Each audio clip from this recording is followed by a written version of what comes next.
Hello everyone, welcome back. ఈరోజు chicken curry ఎలా చేయాలో చూద్దాము. హాఫ్ కిలో చికెన్ ఉప్పు పసుపు వేసుకుని మంచిగా కడిగి పక్కన పెట్టుకుందాము. ఇవి మసాలా పేస్ట్కి కావాల్సిన ఇంగ్రీడియంట్స్. మనం వీటిని ముందుగానే పేస్ట్గా తయారు చేసేసుకొని పెట్టుకుందాము. అందులోనే అల్లం, వెల్లుల్లి, ఉల్లిపాయ, అలాగే ఒక స్పూన్ జీలకర్ర, ఒక స్పూన్ ధనియాలు వేసుకుని కొద్దిగా వాటర్ యాడ్ చేసుకుని ఇలా పేస్ట్ లాగా రెడీ చేసుకోవాలి. ఇప్పుడు మనం స్టవ్ వెలిగించుకుని ఒక బౌల్ పెట్టుకుని అందులో 2 టేబుల్ స్పూన్ ఆయిల్ వేసుకున్న తర్వాత అందులో పచ్చిమిర్చి, ఉల్లిపాయలు వేసుకుందాము. కొద్దిగా సాల్ట్ యాడ్ చేసుకుందాము, ఉల్లిపాయలు త్వరగా వేగుతాయి. ఇప్పుడు కొద్దిగా కరివేపాకు, ఉల్లిపాయలు బాగా వేగాక ఇందులో హాఫ్ స్పూన్ అల్లం వెల్లుల్లి పేస్ట్ వేసుకుందాము.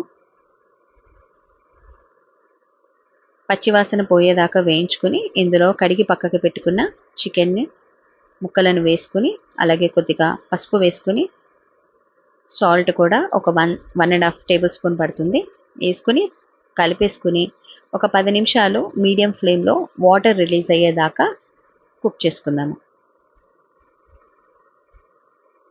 ఇలా చికెన్లో వాటర్ వచ్చిన తర్వాత 3 మీడియం సైజు ఉన్న టొమాటోస్ని చాప్ చేసుకుని అందులో యాడ్ చేసుకుని ఇంకొక 15 మినిట్స్ మీడియం ఫ్లేమ్లోనే కుక్ అవ్వనిద్దాం.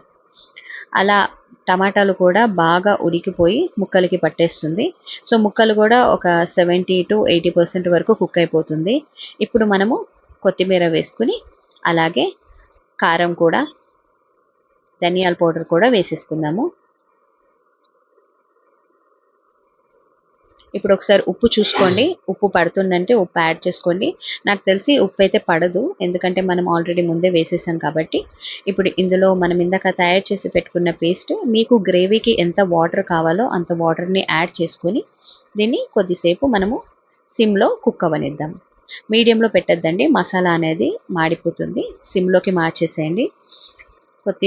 కొత్తిమీర వేసుకుని ఒక 5 to 10 మినిట్స్ వరకు మనము కుక్ అవ్వనిస్తే సిమ్లో మంచిగా ఉడికిపోతుంది. ముక్కలు కూడా బాగా మసాలా పడుతుంది. గ్రేవీ కూడా కన్సిస్టెన్సీ మంచిగా వస్తుంది. అంతే, మీరు స్టవ్ ఆఫ్ చేసేసుకొని సర్వ్ చేసుకోవడమే. చాలా టేస్టీగా ఉండే చికెన్ కర్రీ రెడీ అయిపోతుంది. మీకు కనుక ఈ వీడియో నచ్చితే లైక్ చేసి సబ్స్క్రైబ్